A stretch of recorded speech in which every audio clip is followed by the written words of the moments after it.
నిన్నగాక మొన్న సాయంత్రము మాకు వచ్చిన సమాచారము విజయ డైరీలో ఏదైతే గతంలో 83లో ముఖ్యమంత్రిగా ఉన్న అప్పటి మరి నందమూరి తారక రామారావు గారి శిలాఫలకాన్ని తీసేసి కాలువలో పడేశారని చెప్పిన వెంటనే మరి మేము ఇక్కడికి వద్దామని చెప్పి కూడా అన్ని విధాలుగా వస్తున్నామని తెలుసుకొని వెంటనే మళ్ళీ విజయ డైరీ వాళ్ళు ఎన్టీ రామారావు గారి విగ్రహం పెట్టిస్తున్నామని చెప్పి ఒక ఛానల్లో పెట్టడం జరిగింది.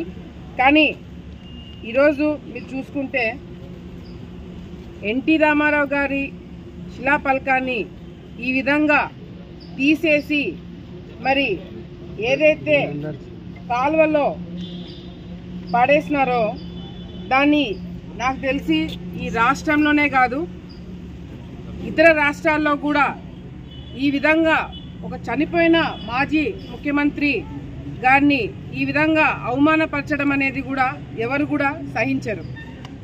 మీరు అధికారంలో గతంలో ఉన్నప్పుడు ఈ విధంగానే చేసినారు. ఎన్టీ రామారావు గారి పేరు చూస్తేనే భయపడేలాగా మీరు ఆయనకి పేరు ఎక్కడ పెడితే అక్కడ తీసేయాలని చెప్పి మీరు ప్రయత్నం చేస్తున్నారు. ప్రజలు గుర్తుపెట్టుకున్నారు, మీకు బుద్ధి చెప్పినారు. మళ్ళీ ఈరోజు మీ అధికారము మీరు లేకపోయినా ఈరోజు విజయ డైరీలో ఎవరైతే మరి శిలాఫలకాన్ని తీసి డ్రైనేజ్ కాడ పడేసినారో వాళ్ళని మాత్రం వదిలిపెట్టే ప్రసక్తి లేదు. అది తెలుగుదేశం పార్టీ తరఫున మేమందరం కూడా ఈరోజు గట్టిగా వాళ్ళకి హెచ్చరిస్తున్నాం. ఎందుకంటే విజయ డైరీలో పార్టీలకు అతీతంగా ఎంతో మంది పనిచేస్తున్నారు. గతంలో ముఖ్యమంత్రిగా ఉన్న వాళ్ళు ఎవరైనా సరే ఇటువంటి కార్యక్రమాలు ఎప్పుడు కూడా చేయలేదు, ప్రోత్సహించలేదు. కానీ ఎందుకు వీళ్ళు వైసీపీ నాయకులకి ఇంకా ఎందుకు ఆ బుద్ధి పోలేదనేది కూడా ఇంకా అర్థం కావట్లేదు.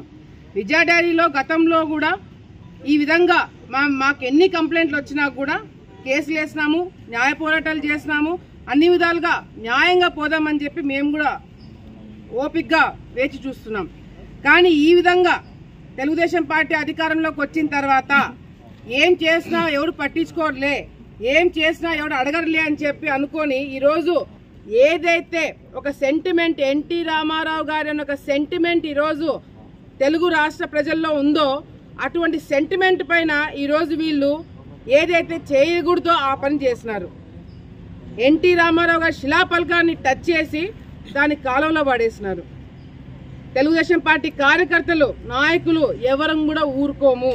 తెలిసిన వెంటనే ఇక్కడికి రావడం జరిగింది, ఎండీతో మాట్లాడడం జరిగింది, ఆయనతోనే క్షమాపణ చెప్పించి మళ్ళీ ఇటువంటి చేపించమని చెప్పి ఆయనతో క్షమాపణ చెప్పించి అదేవిధంగా శిలాఫలకాన్ని మళ్ళీ ఎక్కడైతే తీసారో అక్కడ పెట్టించాలని చెప్పి కూడా మేము డిమాండ్ చేసినాము. ఆయన కూడా దానికి ఒప్పుకున్నాడు. రెండోది ఎండీ ఆఫీస్కి చైర్మన్ గారి ఆఫీస్కి ఇప్పుడు రావడం జరిగింది. మీడియా మిత్రులందరూ కూడా నాతో పాటు వచ్చినారు, పోలీస్ డిపార్ట్మెంట్ వాళ్ళు నాతో పాటే ఉన్నారు. లోపలికి వచ్చినప్పుడు మేము చైర్మన్ ఛాంబర్కి అదేవిధంగా ఎండీ గారి ఛాంబర్కి వెళ్తే ఎక్కడ కూడా ప్రోటోకాల్ ప్రకారంగా మీకు నచ్చినా నచ్చకపోయినా బాస్ ఆయన, మీకు నచ్చినా నచ్చకపోయినా ముఖ్యమంత్రి ఆయన, అటువంటి ప్రోటోకాల్ లేకుండా ముఖ్యమంత్రి ఫోటో కూడా లేకుండా గతంలో ముఖ్యమంత్రిగా పనిచేసిన వాళ్ళ ఫోటోలు ఉన్నాయి. జగన్మోహన్ రెడ్డి గారి ఫోటో ఉంది, రాజశేఖర రెడ్డి గారి ఫోటో ఉంది, గతంలో ఎమ్మెల్యేలకు పనిచేసిన గంగులోల ఫోటో ఉంది, ఏడోడ ఫోటోలు ఉన్నాయి. కానీ ముఖ్యమంత్రి చంద్రబాబు నాయుడు గారి ఫోటో లేదు, మరి ఈ శాఖకు సంబంధించిన అచ్చెన్నాయుడు గారి ఫోటో లేదు. ఏమని ప్రశ్నిస్తే అసలు ప్రభుత్వం కిందికే ఇది రాదు, మాకు ప్రభుత్వంతో సంబంధం లేదు, మాది ఇనానిమస్ బాడీ, మమ్మల్ని ఎవరు టచ్ చేయలేడు, ఎవరికి చెప్పుకుంటావో చెప్పుకొని మాట్లాడుతున్నారు. ఏదైనా సరే ఇట్ కమ్స్ అండర్ గవర్నమెంట్. నిజంగా ఇది ప్రభుత్వం కిందికి రాకపోతే ముఖ్యమంత్రి హోదాలో ఉన్న ఎన్టీ రామారావు గారు శిలాఫలకం ఎందుకు ఉంటుందండి? ఇక్కడ ప్రైవేట్ ప్రాపర్టీస్ లో శిలాఫలకాలు పెడతారా ముఖ్యమంత్రులు? ఇది గవర్నమెంట్ కిందికి వస్తుంది కాబట్టి ముఖ్యమంత్రి హోదాలో ఉన్న ఎన్టీ రామారావు గారి శిలాఫలకం ఉంది ఇక్కడ. నేను చెప్తున్నా, మీ పాత పద్ధతులు మానుకోండి. మీరు ఇంకా పిచ్చిలో ఉన్నట్టున్నారు. జగన్మోహన్ రెడ్డి గారు ఏదో మత్తు పెట్టినట్టున్నారు. మనమే ఇంకా ప్రభుత్వంలో ఉన్నాం, మనమే నాయకులం, మనమే ఎమ్మెల్యేలు, మనమే ఉన్నామని చెప్పి ఇంకా భ్రమలో ఉన్నారా? మిమ్మల్ని తన్ని బయటికి తరిమినారు ప్రజలు, మిమ్మల్ని చీగొట్టి, మీ ముఖాన చీగొట్టి మిమ్మల్ని బయటికి లాక్కొచ్చి మీకు ప్రతిపక్ష హోదా కూడా ఇవ్వలేదు. సిగ్గు లేకుండా ఇంకా జగన్మోహన్ రెడ్డి గారి ఫోటో కింద ఏముంది తెలుసా? ఆంధ్రప్రదేశ్ రాష్ట్ర ముఖ్యమంత్రి అంట. ఇంకా మెంటల్కి తిరుగుతున్నారు వైసీపీ నాయకులు. ఆ మెంటల్ నుంచి బయటికి రండి. మీకు హాస్పిటల్లో ఎక్కడ చూపించుకోలేక తెలియకపోతే హాస్పిటల్లో, మెంటల్ హాస్పిటల్లో నేను జాయిన్ చేపిస్తా.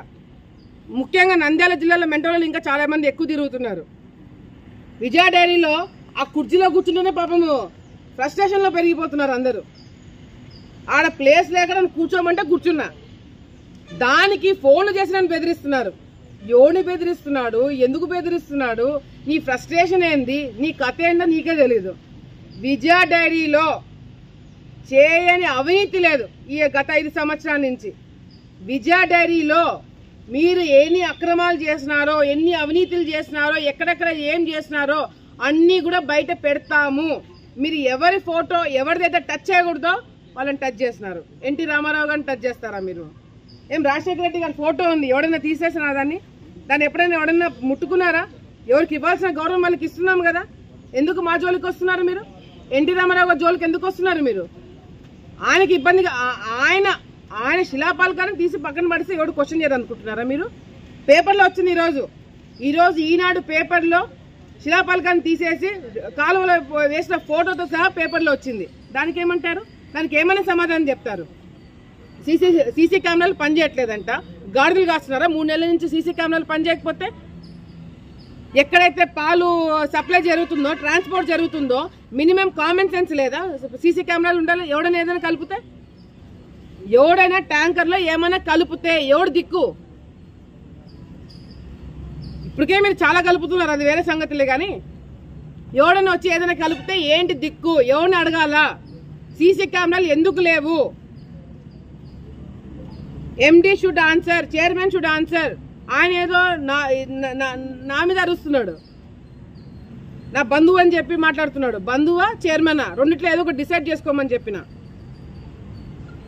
ఈరోజు నేను చెప్తున్నా, విజయ డైరీలో చాలా అవినీతులు జరుగుతున్నాయి, చాలా అక్రమాలు జరుగుతున్నాయి. అవన్నీ కూడా బయట పెడతాం. మీరు ఎవరైతే టచ్ చేయకూడదో వాళ్ళని టచ్ చేసినారు.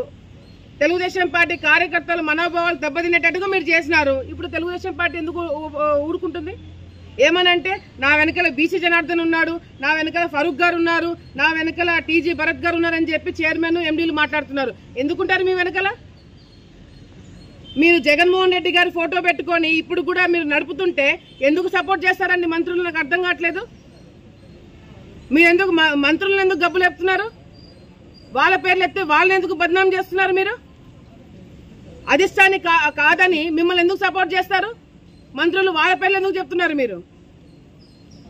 అంటే ఫరూక్ గారు వచ్చి ఇక్కడ కూర్చొని జగన్మోహన్ రెడ్డి గారి ఫోటో పెడితే ఊరుకుంటారా? ఏంటంటే ఎన్టీ రామారావు గారు విగ్రహం పెట్టిస్తారంట, పెట్టించి బీసీ జనార్దన్ గారిని, ఫరూక్ గారిని వీళ్ళని పిలుస్తారంట. వాళ్ళు చెప్పు తీసుకొని కొడతారు. ఎన్టీ రామారావు గారు విగ్రహం శిలాపలకం తీసేసి చంద్రబాబు నాయుడు గారు ఫోటో పెట్టకుండా మీరు డ్రామాలు చేస్తే ఎవడు కూడా ఊరుకోరు తెలుగుదేశం పార్టీలో. దయచేసి తెలుగుదేశం పార్టీ కార్యకర్తలు రెచ్చగొట్టే కార్యక్రమాలు చేయకండి. ఎవడు కొద్ది వాళ్ళు ప్రశాంతంగా వాళ్ళ పనులు వాళ్ళు చేసుకుంటున్నారు. మీరు ఏదైనా ఈ విధంగా చేయాలనుకుంటే మాత్రం తప్పకుండా రేపు పొద్దున చాలా తీవ్రంగా మీరు ఇబ్బంది పడబోతున్నారు.